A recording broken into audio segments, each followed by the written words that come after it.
Bien sûr, l'émission Tout est accompli. L'émission sur laquelle je vous avais déjà prêché et annoncé l'évangile éternel de Jésus-Christ. En 2013. C'est-à-dire de 2013 à 2015, en vous déclarant selon l'ordre que j'ai reçu du Père que le temps de jugement est accompli. Apocalypse 14, verset 6 à 7 est accompli.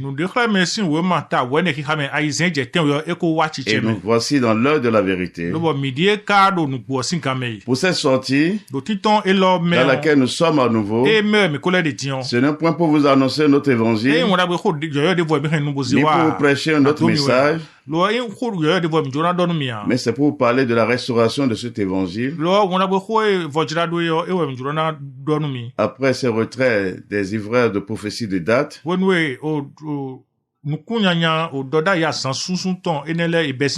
la charge qui m'a été donnée à nouveau, c'est de vous apporter la lumière sur la vérité de cet évangile.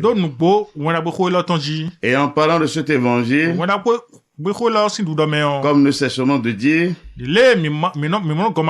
la vérité de cet évangile parle de l'avènement du Fils de l'homme, c'est-à-dire son apparition du ciel. Cela parle du jour du Seigneur, qui est le jour de sa vengeance, qui est le jour de sa colère, qui est le jour de son jugement sur ce monde. Apocalypse 1, le verset 7. Il est dit, voici il vient avec les nuées, et tout un le verra, même ceux qui l'ont percé, et toutes les tribus de la terre se lamenteront à cause de lui. Oui, amen. Il est dit, toutes les tribus de la terre se lamenteront, car c'est un jour de vengeance, c'est un jour de colère. Ce que nous avons déjà montré avec les Écritures, car c'est Dieu qui a fixé un temps pour toutes choses. Et comme nous sommes en train de parler sur les deux évangiles, c'est-à-dire les deux bonnes nouvelles du royaume de Dieu, selon les Écritures, avant la manifestation de ce jour glorieux,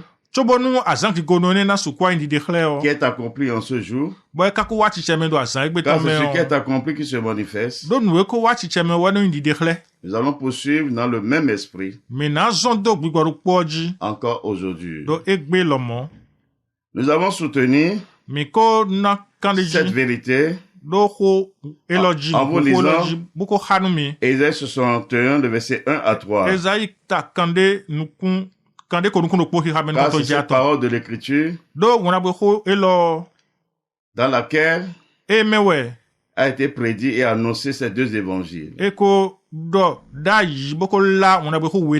Et précisément lorsque nous lisons dans Ésaïe 61, le verset 2, pour publier une année de grâce de l'Éternel et un jour de vengeance de notre Dieu pour consoler tous les affligés. Lorsque nous restons à ce niveau, il est dit pour publier une année de grâce de l'Éternel. Donc celui qui a dit qu'une année de grâce serait publiée, on a ajouté également et un jour de vengeance de notre Dieu. C'est-à-dire ce jour aussi doit être publié au même titre que une année de grâce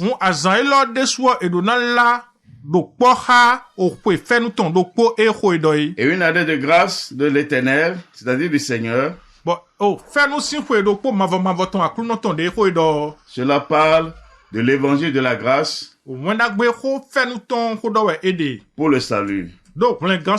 Et c'est ça le premier évangile. Ce qu'on vous a déjà démontré. Le second évangile est un jour de vengeance de notre Dieu. C'est ça le second évangile, qui est l'évangile éternel, l'évangile de jugement, l'évangile de la vengeance de Dieu, comme l'écriture l'a témoigné en même temps. Et un jour de vengeance de notre Dieu, pour consoler tous les affligés. Là, c'est pour la consolation. Et selon les Écritures, comme Dieu est dans sa parole, lorsque nous lisons dans Luc 4, le verset 16 à 21, mais pour gagner le temps, puisque nous connaissons déjà cette vérité, nous allons lire le verset 19. Pour publier une année de grâce du Seigneur. Ensuite, il roula le livre, le remit aux serviteurs et s'assit. Tous ceux qui se trouvaient dans la synagogue avaient les regards fixés sur lui. Alors il commença à leur dire, aujourd'hui cette parole de l'Écriture que vous venez d'entendre est accomplie. Il n'a pas ajouté, et un jour de vengeance de notre Dieu pour consoler tous les affligés. Non. Mais il s'est arrêté pour publier une année de grâce du Seigneur, selon que Esaïe l'a annoncé. C'est là qu'il s'est arrêté et il a déclaré que cette parole est accomplie. Et c'est là le sceau de l'œuvre de Dieu pour le premier évangile, qui est l'évangile de la grâce, qui a été prêché par le Fils de l'homme lui-même jusqu'à la manifestation de son accomplissement au bois. Et le sceau a été mis par la résurrection du Fils de l'homme. Car la vérité de cet évangile, cela parle de la mort et la résurrection de Christ, du Fils de l'homme, l'agneau de Dieu, pour le salut de quiconque croira en cela. Et c'est cet évangile qui a été confié aux apôtres jusqu'au temps T. Jusqu'au temps T. Et c'est dans ça que vous m'avez vu aussi en 2007. En 2007. Dis 2007 seulement. En 2007. C'est dans ça que vous m'avez vu où j'ai prêché en rétablissant cette vérité par tous les combats, pas dans toutes les menaces, avant que le temps de l'accomplissement de l'évangile éternel a eu lieu en 2013. Car Dieu est dans sa parole. Et sa parole, c'est la vérité. Donc, quand nous avons lu ici, dans Luc, ça montre que la deuxième partie aussi doit être accomplie. C'est-à-dire ça doit être accompli et prêché jusqu'à sa manifestation, comme on a vu le premier évangile. Et c'est ça qui est la vérité. Et lorsque nous lisons encore dans Matthieu 5, le verset 17 à 18, ne croyez pas que je sois venu pour abolir la loi ou les prophètes. Je suis venu non pour abolir, mais pour accomplir. Car je vous le dis en vérité, tant que le ciel et la terre ne passeront point, il ne disparaîtra pas de la loi un seul iota ou un seul trait de lettre jusqu'à ce que tout soit arrivé. C'est-à-dire tout le message des prophètes et tout ce que la loi annonçait soit arrivé. Donc, si nous tenons sur cette parole, ça veut dire un jour de vengeance de notre Dieu que le prophète Ésaïe a annoncé aussi doit arriver. Et c'est ça qui a été accompli en votre temps, en ce jour, et précisément en 2013. Et c'est dans ça que nous sommes, et dans sa pleine manifestation dans cette heure. Car Dieu soutient toutes choses par sa parole. Mais pour avoir encore la pleine intelligence de cette vérité manifeste de Dieu, par la vertu de sa puissance, par sa parole qui lui sert de sceau pour tous ses œuvres, nous allons lire dans Matthieu 24, le verset 1 à 3. Comme Jésus s'en allait, au sortir du temple, ses disciples s'approchaient pour lui en faire remarquer les constructions. Mais il a dit, voyez-vous tout cela? Je vous le dis en vérité, il ne restera pas ici pierre sur pierre, qu'il ne soit renversé. Et le verset 3, il s'assied sur la montagne des Oliviers, et les disciples vinrent en particulier lui faire cette question. Dis-nous quand cela arrivera-t-il, et quel sera le signe de ton avènement et de la fin du monde. Et si nous avons vu qu'il y a une discussion qui s'est engagée, sinon un entretien qui s'est engagé avec les disciples et les seigneurs, lorsqu'ils ont fait remarquer la construction du temple de Jérusalem, sa déclaration qu'il a faite, en leur déclarant qu'il ne restera pas pierre sur pierre de cet édifice, ainsi il annonçait la destruction de ce temple. C'est en cela que les disciples se sont rapprochés de lui pour lui poser leurs questions. Et dans leurs questions, ils ont plusieurs préoccupations. La première préoccupation, dis-nous quand cela arrivera-t-il, c'est-à-dire la destruction de ce temple. Et c'est ça que nous avons vu en l'an 70, selon les jours de ce monde, où les Romains étaient montés à Jérusalem, où ils ont détruit la ville et le temple.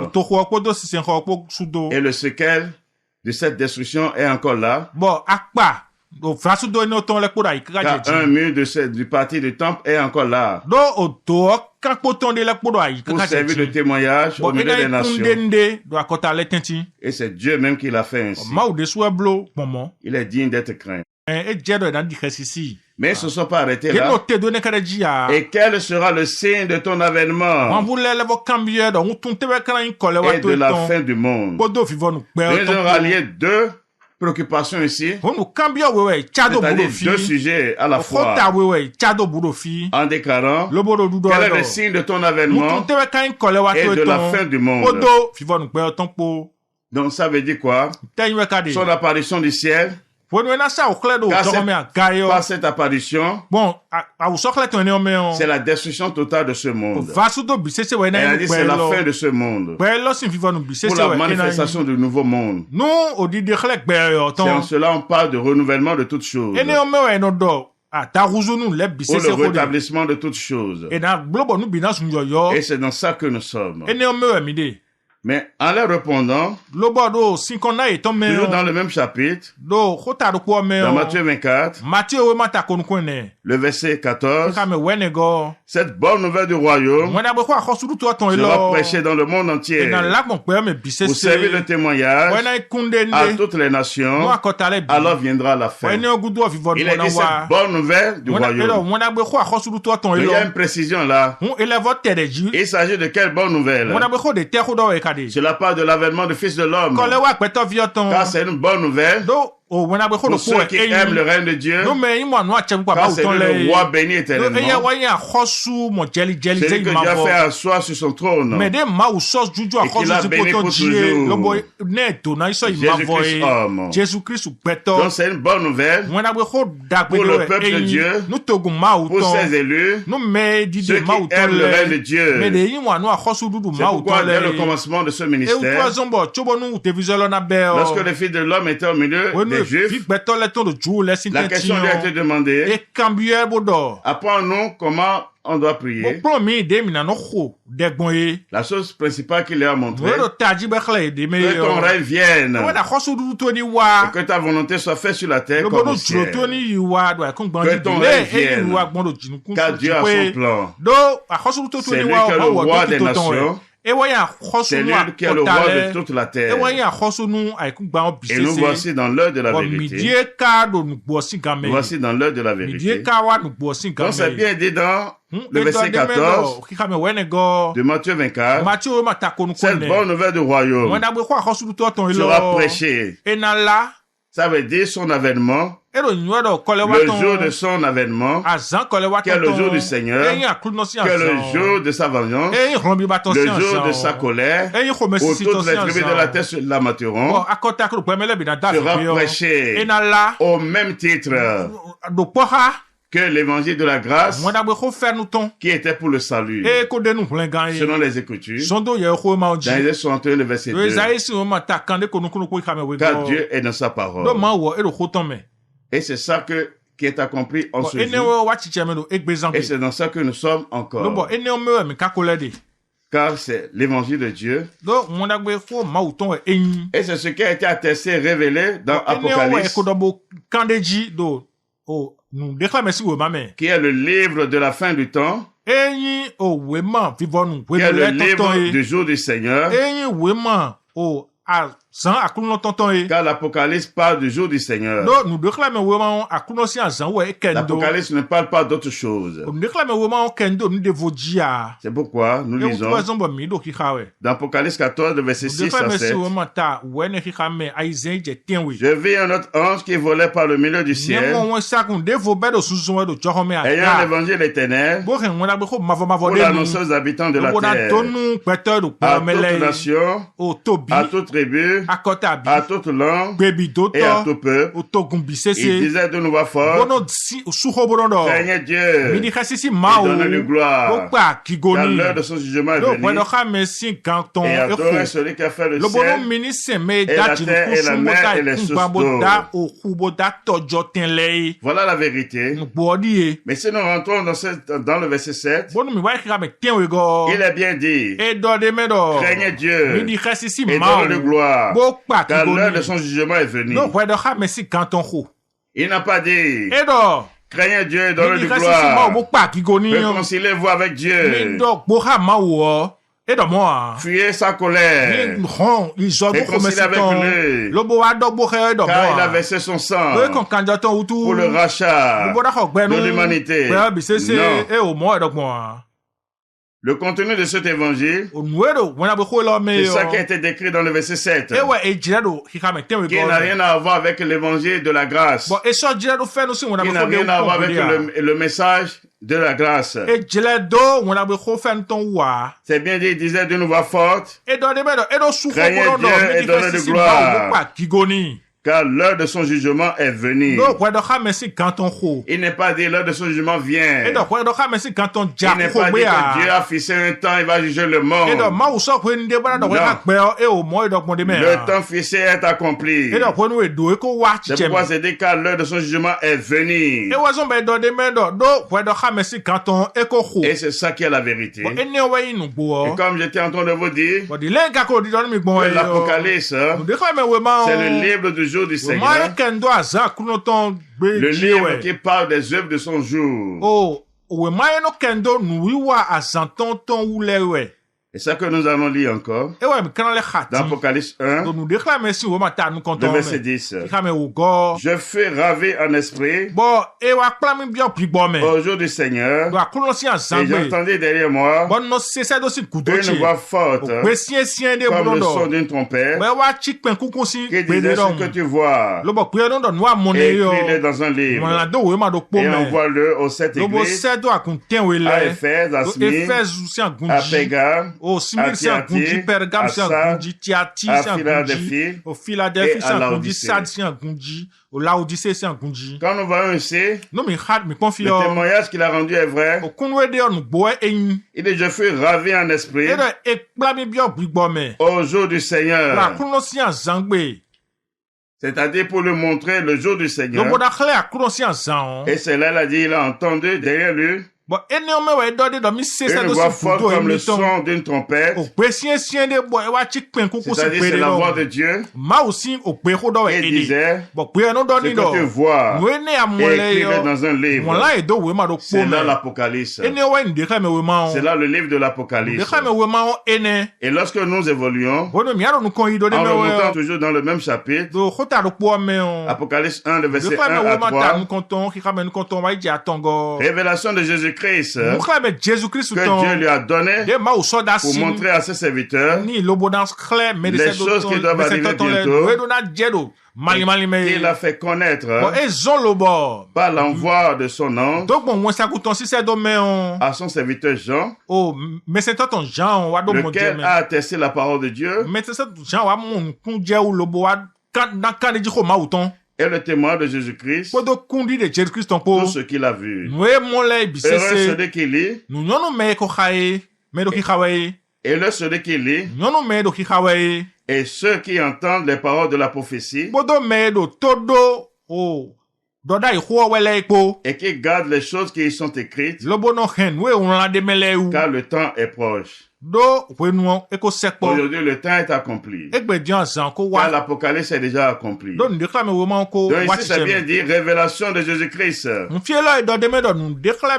Dieu lui a donné pour montrer à ses serviteurs les choses qui doivent arriver bientôt. Les événements concernant son jour, le jour de sa vengeance, le jour de son jugement, le jour de sa colère, le jour unique qui s'est réservé pour entrer en jugement avec le monde, pour manifester la justice de la cause de son peuple. C'est de ça qu'il s'agit. C'est pourquoi c'est dans ça que cet évangile a été révélé et manifesté et accompli en ce jour. Apocalypse 14, verset 6 à 7 est déjà accompli et c'est dans ça que nous sommes. Ce qui parle du jour du Seigneur, son avènement, c'est-à-dire son apparition du ciel. Et c'est dans ça que nous sommes. D'autres vont dire non. Ils prêchent notre évangile. Les apôtres ont dit non. Personne ne doit prêcher notre évangile. Même si c'est un ange qui est descendu du ciel. Mais qu'est-ce que les apôtres disaient ainsi? Car Dieu ne peut pas se contredire. Car moi je crois à la parole des apôtres. Car c'est la parole de Dieu. C'est le ministère de Dieu qui l'a été confié. Et c'est l'œuvre de Dieu. Mais rentrons dans les Écritures alors. Galates 1, à partir de verset 6. Dit, je m'étonne que vous vous détourniez si promptement de celui qui vous a appelé par la grâce de Christ pour passer à un autre évangile. Non pas qu'il y ait un autre évangile, mais il y a des gens qui vous troublent et qui veulent renverser l'évangile de Christ. Il y a des gens qui vous trouble. et qui veulent renverser l'évangile de Christ.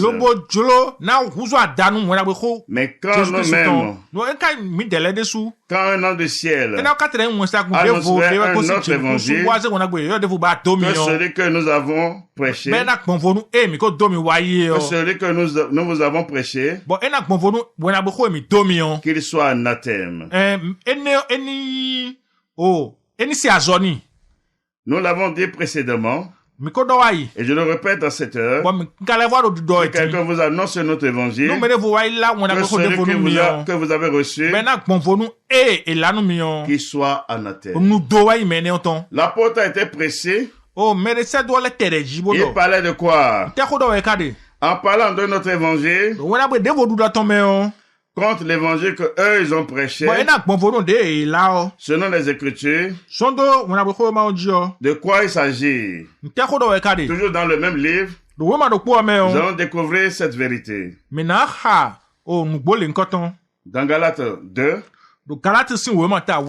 à partir du verset 11, mais lorsque Céphas vint à Antioche, je lui résistais en face parce qu'il était répréhensible.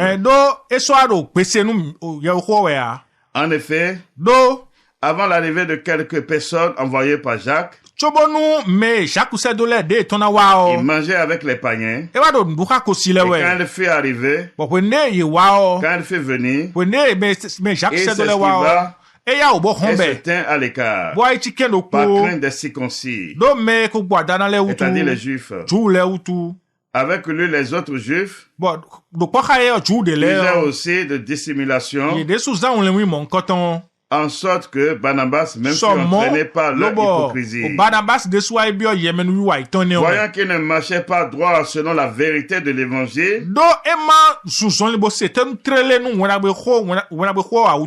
selon la vérité de l'évangile, je dis à Céphas, c'est-à-dire Pierre, en présence de tous, c'est toi qui es juif, tu vis à la manière des païens, et non à la manière des juifs. Pourquoi forces-tu les païens à judaïser?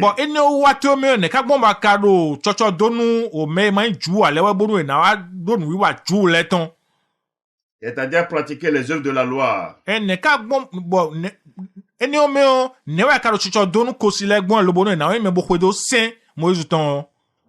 Nous sommes juifs de naissance et non pécheurs d'entre les païens. Néanmoins, sachant que ce n'est pas par les œuvres de la loi que l'homme est justifié, mais par la foi en Jésus-Christ. Nous aussi, nous avons cru en Jésus-Christ afin d'être justifiés par la foi en Christ et non par les œuvres de la loi. Parce que nul ne cherche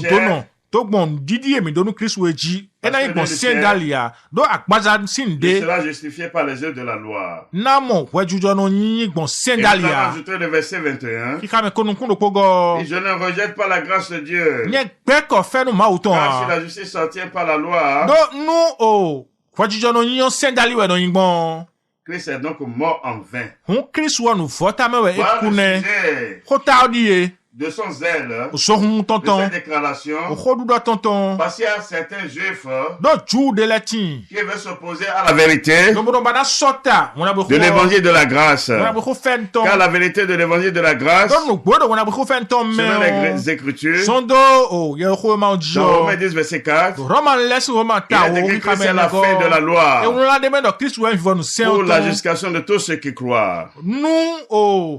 Donc, ces juifs dans leur zèle, qui se sont glissés au milieu des saints, pour s'opposer à cette liberté en Christ, à la vérité de cet évangile, veut les contraindre à pratiquer les œuvres de la loi. Quand même, bien qu'ils se réclament de la foi, il veut ajouter ces œuvres-là de la loi. Et Et c'est de ça qu'il s'agit. C'est pourquoi dans le verset 21, il a été clair. Je ne rejette pas la grâce de Dieu, car si la justice s'obtient par la loi, Christ est donc mort en vain. Là, nous pouvons dire que ce n'est pas encore bien compris. Nous évoluons toujours dans le même livre. Galates 3, le verset 1. Oh, Galates, déprouvez le sens qui vous a fasciné, aux yeux de qui Jésus-Christ a été peint comme crucifié. Voici seulement ce que je veux apprendre de vous. Est-ce pas les œuvres de la loi que vous avez reçu l'Esprit? Ou par la prédication de la foi? Êtes-vous tellement dépourvu de sens? Après avoir commencé par l'esprit, voulez-vous maintenant finir par la chair? Avez-vous tant souffert en vain? Si toutefois c'est en vain, celui qui vous accorde l'esprit et qui opère des miracles parmi vous, le faites donc par les œuvres de la loi ou par la prédication de la foi, c'est-à-dire par la prédication de la mort et de la résurrection de Christ, c'est-à-dire par l'évangile de la grâce. Donc nous voyons l'esprit du sujet de sa guerre, de son zèle, de cette déclaration. Toujours les Juifs influençaient les saints de l'Église de Christ pour les conduire dans les œuvres de la loi, pour leur imposer la loi de Moïse, qui doit pratiquer les œuvres de la loi aussi. Il ne faut pas seulement se limiter à la foi. Là, ce n'est plus l'évangile de Christ, car l'évangile de Christ dit que Christ est la fin de la loi. L'évangile de Christ dit que Christ a mis fin à la première alliance pour établir la nouvelle alliance par son propre sang d'un esprit éternel. L'évangile de la grâce dit que Christ a mis fin au sacerdoce lévitique, selon l'ordre d'Aaron, sur laquelle repose la loi, pour établir le sacerdoce de l'esprit, le sacerdoce selon l'ordre de Melchisédek. Voilà la vérité. Voilà la vérité.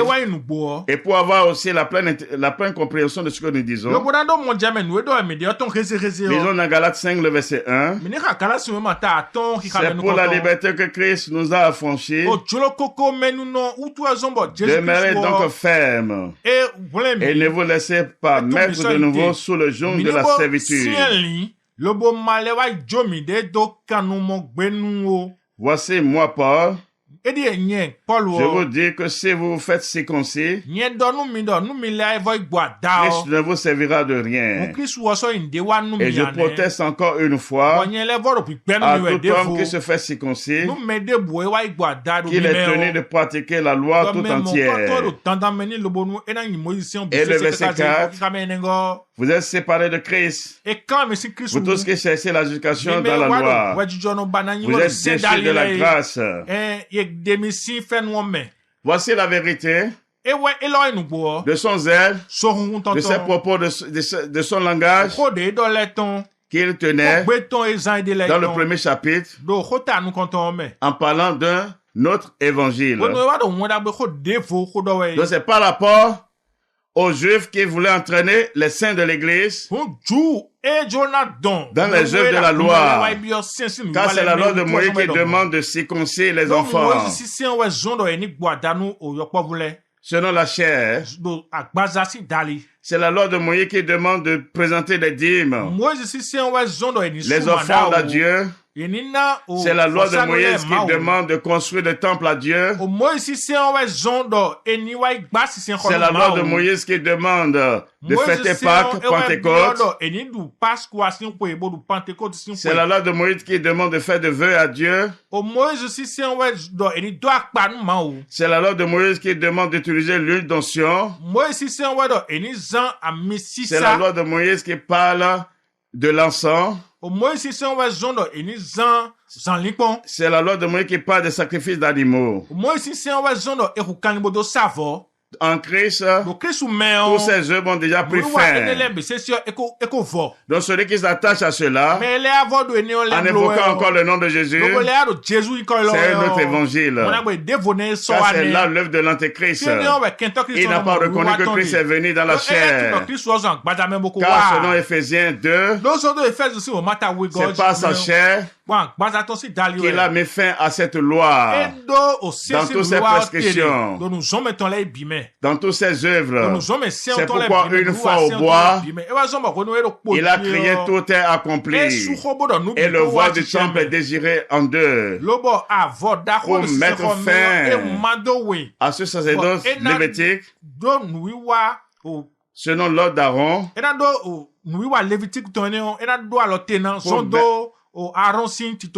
pour mettre fin à la loi de Moïse. Donc l'apôtre Paul n'est pas en train de dire autre chose que ce que je suis en train de vous dire. Que le combat que j'ai mené pour l'établissement de la vérité, de l'évangile de la grâce, avant de continuer avec cet évangile qui n'atteste que ce qui est déjà fait, car l'évangile éternel dit: obéissez à l'évangile de la grâce, car le temps de jugement est accompli. Sinon vous serez détruits. Donc je ne suis jamais allé contre cela. Je n'ai jamais demandé de pratiquer la circoncision de la chair. Ces imposteurs, ces séducteurs, ces menteurs qui veulent parler français, parlant, comprendre les choses de Dieu, ils sont dans toutes ces œuvres-là. Mais ils vont dire non, ils prêchent un autre évangile. Quel est l'autre évangile que je prêche? L'apôtre Paul, c'est l'esprit de Christ qui est en lui. C'est Christ qui vit en lui. C'est les œuvres de Christ qui sont en lui. Vous avez quel esprit pour comprendre ces œuvres qui sont en lui? Voilà la vérité pour ceux qui veulent comprendre. Car Dieu est dans sa parole. Si nous voulons aller encore loin, donc, dans ce même esprit, lorsque nous lisons dans Actes 15, le verset 1, quelques hommes venaient de la Judée, enseignant les frères en disant: si vous n'êtes circoncis selon le rythme de Moïse, vous ne pouvez être sauvés. Voilà, c'est le même sujet toujours que les Juifs amenaient pour combattre la foi, la vérité de l'évangile, de la grâce, pour les retourner dans les œuvres de la loi. Mais le verset 2 dit: Paul et Barnabas eurent avec eux un débat, une vive discussion, et les frères décidaient avec que Paul et Barnabas et quelques-uns des leurs monteraient à Jérusalem vers les apôtres et les anciens pour traiter cette question. Donc voilà la vérité. Le combat qui était là, parce que selon la loi de Moïse, qu'on pratique la circoncision de la chair. Donc ces Juifs imposaient cela à ceux qui ont reçu l'Esprit de Dieu, qui est le sceau de Dieu, qui est la marque de Dieu, contrairement à la circoncision de la chair qui avait été donnée aux Juifs comme la marque de Dieu pour les distinguer en ce temps. Mais lorsque le temps était accompli, Dieu a mis fin à ces pratiques pour la nouvelle alliance, pour l'alliance de l'esprit, qu'il donne comme sceau, comme sa marque, pour tous ceux qui croient en lui. Donc c'est là le combat. Je n'ai jamais dit prier dîme, ni payer offrande. Je n'ai jamais dit circonciser vos enfants. Je n'ai jamais dit construire des temples pour Dieu. C'est mon combat de tous les jours. Depuis le commencement. Depuis 2007. Jusqu'à ce que je suis rentré dans l'évangile éternel. Le combat existe toujours. Voilà la vérité. Voilà la vérité. Mais d'autres vont dire encore, non, les apôtres ont déjà prêché. Mais c'est ce qui a compris qu'on prêche. Mais les apôtres connaissent le ministère qu'on les a donné. Lisons alors dans Actes 17, le verset 30. Dieu sans tenir compte des temps d'ignorance annonce maintenant à tous les hommes en tout lieu qu'ils aient à se repentir. Parce qu'il a fixé un jour où il jugera le monde selon la justice par l'homme qu'il a désigné, ce dont il a donné à tous une preuve certaine à le ressuscitant des morts. Ici, l'apôtre Paul ne prêchait pas le message de jugement, mais prêchait le message de la grâce, le message de la réconciliation. C'est pourquoi il disait, répentez-vous. Répentez-vous, servez du quoi? Croyez à la bonne nouvelle. Croyez que Jésus-Christ est mort pour vos péchés, qu'il est ressuscité pour votre justification, afin d'être préservé de la colère à venir. Le jour de jugement de Dieu. C'est dans ça qu'il disait, parce qu'il a fixé un jour où il jugera le monde. Il n'a pas dit le temps qu'il a fixé est accompli. Non. Craignez Dieu et donnez-lui gloire. Dieu est dans sa parole. Vous avez reçu quel esprit pour parler des paroles qui sont sorties de la bouche des serviteurs de Dieu. C'est de l'église que la parole sorte. Vous êtes de quelle église? L'église de Christ. Voilà la vérité. Voilà la vérité. Or, lorsque nous voyons ce que les apôtres ont prêché, lorsque nous lisons dans Actes 20, le verset 24, selon son propre témoignage, mais je ne fais pour moi-même aucun cas de ma vie comme si elle m'était précieuse, pourvu que j'accomplisse ma course avec joie et le ministère que j'ai reçu du Seigneur Jésus, d'annoncer la bonne nouvelle de la grâce de Dieu. C'est clair? Qui veut annuler la parole là? Et de sa propre bouche qu'il a déclaré ainsi. Ce qu'il a reçu, le ministère qu'il a reçu, c'est d'annoncer la bonne nouvelle de la grâce de Dieu. C'est là la vérité. Et ce qui est là encore, il va encore parler selon la vérité. Dans 1 Corinthiens 15, le verset 1, je vous rappelle, frères, l'évangile que je vous ai annoncé, que vous avez reçu, dans lequel vous avez persévéré, et par lequel vous êtes sauvés, si vous le retenez tel que je vous l'ai annoncé, autrement vous aurez cru en vain. Je vous ai enseigné avant tout, comme je l'avais aussi reçu, que Christ est mort pour nos péchés, selon les Écritures, qu'il a été enseveli, et qu'il est ressuscité le troisième jour selon les Écritures. Voilà le message. Ce n'est pas le message de jugement. C'est le message de la grâce qui parle de la mort et de la résurrection de Christ pour le salut de quiconque crée en cela. Et si nous voulons aller loin encore, toujours dans les apôtres, dans 2 Corinthiens 5, le verset 17, si quelqu'un est en Christ, il est une nouvelle créature. Les choses anciennes sont passées, voici toutes choses sont devenues nouvelles. Et tout cela vient de Dieu qui nous a réconciliés avec lui par Christ et qui nous a donné le ministère de la réconciliation. Car Dieu était en Christ, réconciliant le monde avec lui-même, en n'imputant point aux hommes leurs offenses, et il a mis en nous la parole de la réconciliation. Nous faisons donc les fonctions d'ambassadeurs pour Christ, comme si Dieu exhortait par nous. Nous vous en supplions, au nom de Christ, soyez réconciliés avec Dieu. Quelle parole a été mise en eux? La parole de la réconciliation.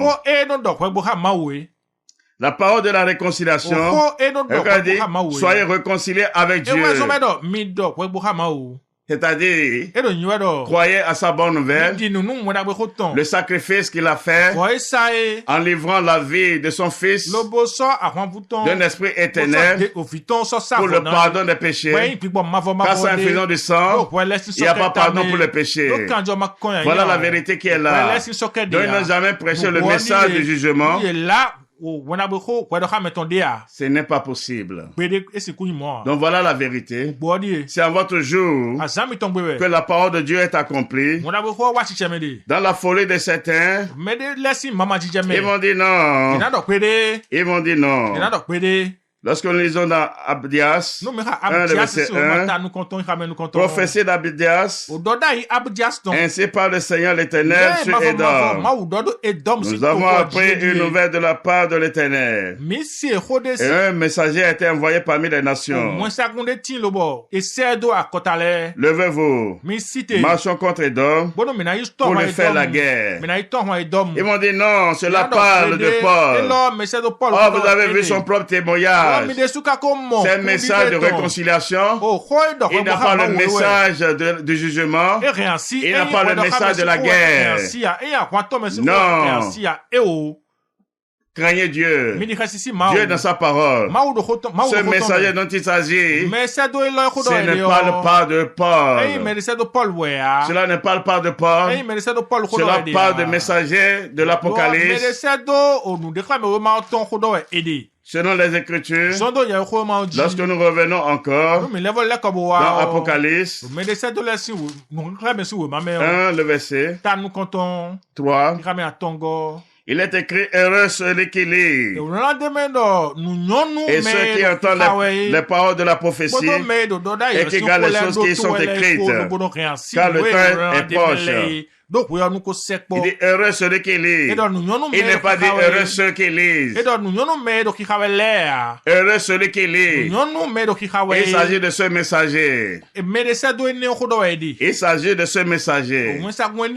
Et c'est en vertu de cela que le Père, en 2013, m'a établi son prophète pour toutes les nations, pour tous les habitants de la terre, le prophète de Jésus-Christ, pour vous porter cet évangile, cette bonne nouvelle du royaume de Dieu qui marque la fin de temps. Et je n'en ai pas honte. Je n'en ai pas honte. C'est en votre jour que cela est accompli. Craignez Dieu, donnez-lui gloire. Mais ceux qui s'agitent, c'est les gens qui sont dans les yeux de la loi. C'est les gens qui parlent des dîmes, des offrandes. C'est les gens qui font des offrandes qui les circoncisent. C'est les gens qui disent ils vont fêter Pâques, Pentecôte, Tabernacle. Et le comble encore, selon que leur mère les a donnés, ils vont fêter Noël encore. Parce que c'est la naissance de Jésus-Christ. Vous avez vu ça où? Cela montre que vous êtes animé par l'esprit de l'Antéchrist. Car les Écritures disent que quoi? Christ vient. Il apparaîtra du ciel. Il descendra du ciel. Mais vous allez dire, Papa Noël, quand tu viendras, quand tu descendras du ciel, avec des cadeaux. Or, il dit, selon les Écritures, que c'est un jour de vengeance. Craignez Dieu et donne-lui gloire. Sortez de ses œuvres. Voici la vérité. Je vous ai averti. Je vous avais déjà averti. Et je vous ai averti encore. Et lorsque nous lisons d'Apocalypse 18, le verset 4, et j'ai entendu du ciel une autre voix qui disait, sortez du milieu d'elle, mon peuple, afin que vous ne participez point à ces péchés et que vous n'ayez point de part à ces fléaux, car ces péchés se sont accumulés jusqu'au ciel et Dieu s'est souvenu de ses iniquités. Et sur ces paroles, je vous ai averti, sortez des œuvres de Babylone, sortez de Babylone, sortez de son église, sortez de son évangile, car c'est son évangile qui est l'évangile renversé et c'est l'évangile là qui vous a donné. C'est cet évangile que vous tous vous avez. Car aucun de vous ne parle de Christ. Aucun de vous ne parle de la nouvelle alliance. Aucun de vous ne prêche le salut. Car si vous prêchez le salut, vous ne serez pas encore dans les œuvres de la loi. Pour parler de la construction du temple, montrer un chrétien sur la nouvelle alliance selon les Écritures qui a fait les pratiques que vous faisiez là. Voilà la vérité. Si vous voulez comprendre, comprenez. Nous sommes dans l'heure de la vérité. Sortez du milieu d'elle. Je vous ai dit en vérité, le signe de cet évangile que le Père m'a donné, c'est le jugement de Babylone. Et c'est sa manifestation, la première phase de sa manifestation que vous avez déjà vue. Et nous sommes dans la deuxième phase, qui est la phase de la manifestation de sa destruction et de sa disparition pour toujours. Que celui qui a d'oreilles pour écouter, écoute. Que celui qui veut comprendre, qui comprenne. Nous sommes dans le temps de la vérité. Nous sommes venus à la fin de l'émission. Vous pouvez continuer à nous suivre sur YouTube. Arrobase, tout est accompli. En un seul mot. Nous sommes venus à la fin de l'émission.